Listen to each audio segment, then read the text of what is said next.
আসসালামু আলাইকুম রহমতুল্লাহি ওয়া বারাকাতুহু। প্রিয় বন্ধুরা, কেমন আছেন আপনারা? আশা রাখি সকলে ভালো আছেন। আমিও আপনাদের দোয়ার বরকতে ভালো আছি।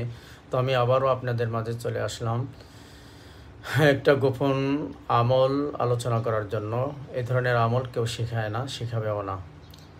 1000 টাকার বিনিময়েও এই ধরনের আমল কেউ শেখায় না। তো যাই হোক, আলোচনা শুরু করা যাক। আলোচনাটা হলো, দেখা যায় তান্ত্রিক বারবার রোগীর উপরে জিন চালান দেয়।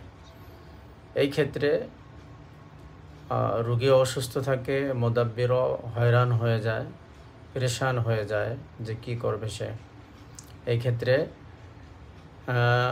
আপনারা প্রথমে ইসমে আজম পাঠ করবেন, এরপরে 3 বার দুরূদ শরীফ পাঠ করবেন, অথবা সূরাতুল ইখলাসের একটা আয়াত আছে, গুরুত্বপূর্ণ আয়াত, আল্লাহুস সামাদ।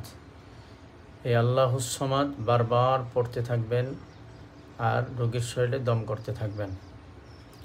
একটা সময় দেখা যাবে যেই তান্ত্রিক জিন বারবার চালান দিচ্ছে, তার সমস্ত জিন রোগীর উপরে হাজির হয়ে যাবে।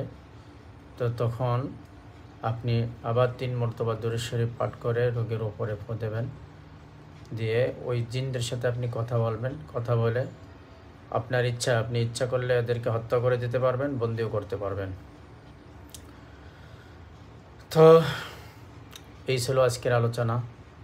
আলোচনাটা যদি ভালো লাগে, আলোচনার দ্বারা যদি আপনি নিজে উপকারিত হন, তাহলে একটি মাত্র শেয়ারের মাধ্যমে আপনি অন্য অন্য ভাইদেরকেও উপকারিত করবেন। এই জন্য আমি আপনাদের কাছে আশাবাদী, যারা এই ভিডিওটা দেখতেছেন বা দেখবেন, সকলেই এই ভিডিওটা শেয়ার করে দেবেন।